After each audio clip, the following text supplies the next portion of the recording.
goes, those were the good old days. But were they really?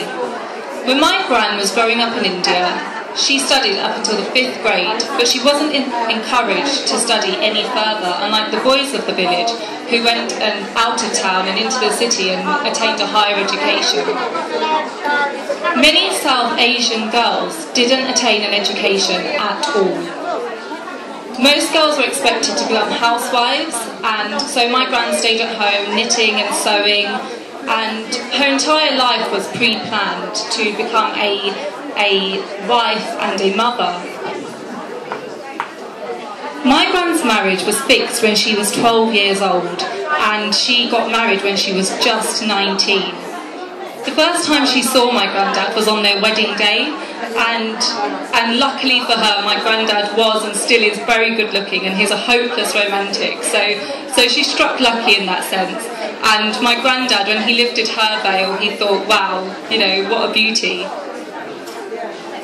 About 25 years later, my mum and her generation of South Asian women came along. Mum had it slightly better, where she was encouraged to gain an education. She was encouraged to become independent. She went to school, she learned how to drive, and she was involved in the family business. She had ever so slightly more freedom than my gran when it came to marriage. She was allowed to see a picture of my dad before her wedding day, but she wasn't allowed to say whether she wanted to marry him or not. In fact, talking about love, marriage, sex, boyfriends was a taboo subject, and it sometimes still is. So if mum or her sisters had a boyfriend, or they refused to marry the person that their parent had chose for them, they'd be seen as disgraceful or shameful.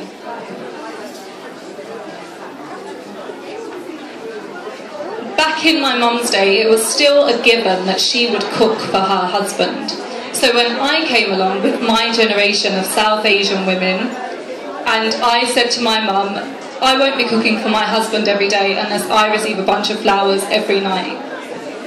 That was an interesting discussion, to say the least.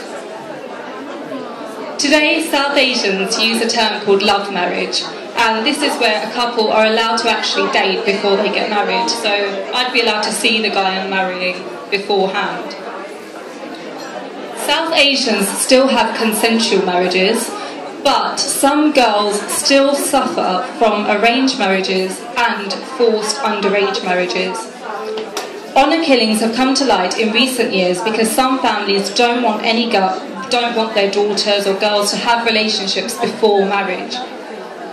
And that doesn't even cover bisexual relationships, which is still a topic in the closet. I'm educated, as I said, to master's level, and my parents are now saying to me, do a PhD. So it's quite clear that the value of education has increased significantly. But that's not to say that some people still face problems in attaining an education, and the case of Malala being shot in the head in Pakistan to attain an education is a prime example of this.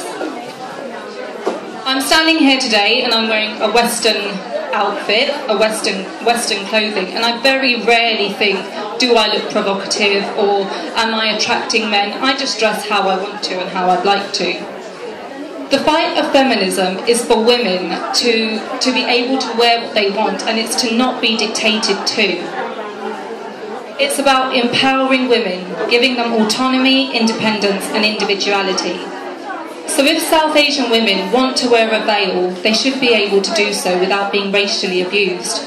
Just how, if a woman wants to wear a miniskirt, she should be able to without being abused, such as being raped. The fact that I'm doing this speech and have mentioned words that may seem taboo shows how much freedom some South Asian women like me have today.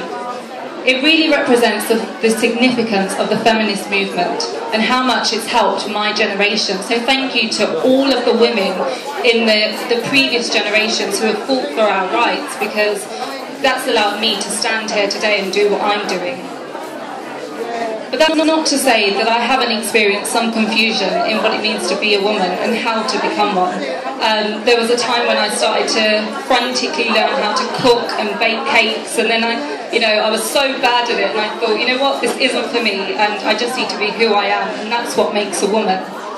It's just about individuality and celebrating each person as they are.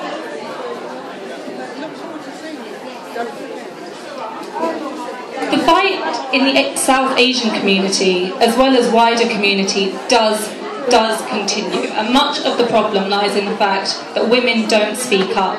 We have so much opportunity out there, and today is just a prime example of the opportunities we do have. I mean, this is amazing that we're all able to come here today and get together and celebrate unity.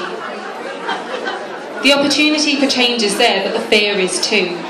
Until women achieve equality in all parts of the world, feminism will and should continue to exist. In a utopian world, we wouldn't have gender distinctions because metaphysically we are all born human. It's only through language that we determine a child as a boy or a girl. But really, they are human, and each human is an individual capable of achieving anything, and that's regardless of your gender. Thank you for your time.